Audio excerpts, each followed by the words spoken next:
Hello friend, good morning. सुबह के बज रहे हैं 9:30 और मैं बच्चों को भेज के बेड पे फिर से रेस्ट करने लग गई क्योंकि आज मेरी तबीयत बिल्कुल ठीक नहीं लग रही थी। मुझे फीवर लग रहा था और मेरी आंखें भी सूज गई हैं, देखो कैसे। तो मेरा काम करने का भी बिल्कुल भी मन नहीं कर रहा था, तो लेकिन फिर भी काम तो करना ही है। तो इसलिए मैंने लिए सबसे पहले बुखार की टैबलेट और थोड़ा सा रेस्ट किया कि बुखार उतरने का इंतज़ार किया मैंने। और मेरा घर देखिए कैसे फैला हुआ है, पूरा घर, पूरे घर की हालत ख़राब हो पड़ी है। और लेकिन काम तो करना ही पड़ेगा और कोई है भी नहीं करने वाला, तो काम तो मुझे ही करना है। तो बुखार उतरने का इंतज़ार करते हैं और फिर करेंगे हम काम।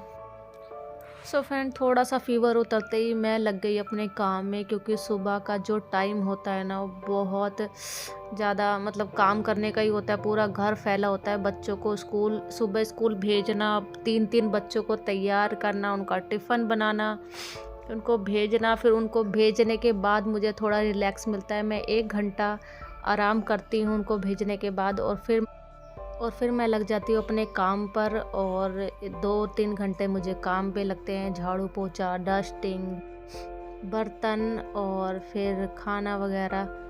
तो इसी में ही रोज़ सुबह हम लेडीज़ का बस एक ही काम होता है, सुबह उठो, बच्चों को तैयार करो, स्कूल भेजो, हस्बैंड को भेजो और फिर अपने काम में फिर से वही लग जाओ। मैं ना कभी कभी इतनी बोर हो जाती हूँ इन सब कामों से ना, मुझे ऐसा लगता है कि मैं कहीं चली जाऊँ। कि बंदा रोज़ सुबह उठते ही सुबह से लेके शाम तक सिर्फ हमारा एक ही काम होता है, खाना बनाओ, झाड़ू पोछा करो, बर्तन मांजो, बच्चों को संभालो। कुछ नया नहीं होता हमारी लाइफ में। तो ये सब कर कर के ना, तो ऐसा लगता है कि लाइफ में कुछ तो नया होना चाहिए, कुछ तो अच्छा होना चाहिए। तो आज मेरी तबीयत थोड़ी ख़राब थी, उसके बावजूद भी पूरा काम करना पड़ा। मन तो नहीं कर रहा था करने को, लेकिन करना तो था ही, क्योंकि फिर बच्चे आ जाते हैं तो फिर बच्चों के आने के बाद फिर और नहीं होता। तो बुखार मेरा थोड़ा कम था, लेकिन थकावट मेरे को अब भी महसूस हो रही थी, कमज़ोरी सी लग रही थी मैं। फ्रेंड, अगर आप मेरे चैनल पे नए हो तो प्लीज़ मेरे चैनल को जल्दी से लाइक एंड सब्सक्राइब कर दीजिए मेरा डेली ब्लॉग देखने के लिए।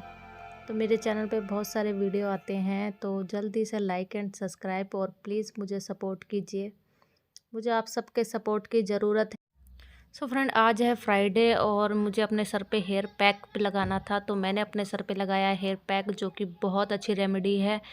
इसका वीडियो आपको मिलेगा कल और वो देखना बिल्कुल मत भूलना। और ये हेयर पैक जो है आपके हेयर ग्रोथ बढ़ाता है, हेयर स्ट्रेट करता है, सिल्की करता है, शाइनिंग करता है बाल।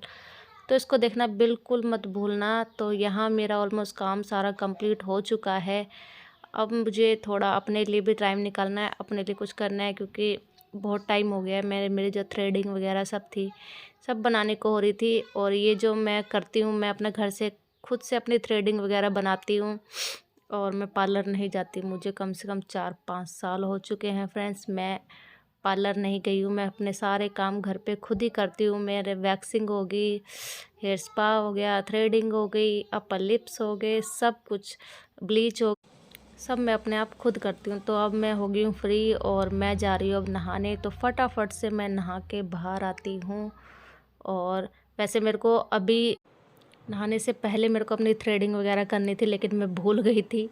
फिर मुझे आके याद आया कि मैंने अपनी थ्रेडिंग तो बनाई नहीं है।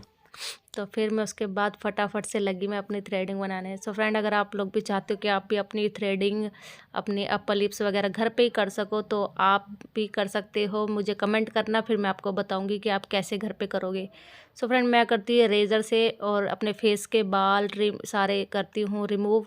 इसको करने से क्या होता है ना, हमारा फेस एक तो शाइन करता है, और जो कालापन होता है ना, कई बार हमारे चेहरे पे बहुत ज़्यादा कालापन दिखता है, वो नहीं दिखता। और आपको बार बार ब्लीच भी नहीं करनी पड़ती। अगर आप अपने इसके चेहरे के बाल हटाते हो ना, तो आपको बार बार ब्लीच करने की ज़रूरत नहीं पड़ती और आपकी स्किन सॉफ्ट रहती है और इतनी अच्छी लगती है। कई लोग कहते हैं कि इसको करने से फेस पर रेज़र लगाने से बाल दुगने आते हैं। ऐसा कुछ नहीं होता फ्रेंड। मेरे को कम से कम 1-1.5 साल हो गया है रेज़र ऐसे फेस पे करते करते, मुझे अभी तक कुछ ऐसा नहीं लगा है। मेरे जो नॉर्मल बाल थे वही दोबारा आ जाते हैं, कोई एक्स्ट्रा नहीं आते हैं। तो आप भी इसको एक बार ज़रूर ट्राई कर सकते हो और अपने फेस के साफ़ कर सकते हो। फेस देखो कितना क्लीन लगता है, ग्लोइंग लगता है। इसको करने के बाद फिर मैं लगाती हूँ बादाम का तेल। सबसे अच्छा, सबसे बेस्ट मॉइस्चराइज़र है ये बादाम का तेल या फिर नारियल का तेल। नारियल का तेल तो खैर आपको नाइट को लगाना चाहिए, और ये जो बादाम का तेल है मैं इसको लगाती हूँ मॉइस्चराइज़र के रूप में। कोई मैं क्रीम नहीं यूज़ करती, मैं सिर्फ ऑयल लगाती हूँ और इसको अपने चेहरे में थोड़ी सी मसाज देती। मसाज करने से आपकी स्किन जो है, आपका जो चेहरा है वो शेप में रहता है और आपकी जो स्किन है वो लटकती नहीं है। तो यहाँ मैं अब हो चुकी हूँ फ्री, तो मेरा अब चाय पीने को मन कर रहा था। मेरे सर में भी दर्द शुरू हो गई थी और जो मेरा फ़ीवर है मुझे अब लग रहा था दवाई का असर ख़त्म हो गया और फ़ीवर चढ़ने लग गया है। तो मैंने सोचा चाय बना के पीते हैं, क्या पता थोड़ा आराम मिले। इतने में कुहू भी स्कूल से आ चुकी थी। और सो फ्रेंड, मिलूँगी मैं अब आपको अगली वीडियो में। बाय। ये था मेरा अभी तक का वीडियो।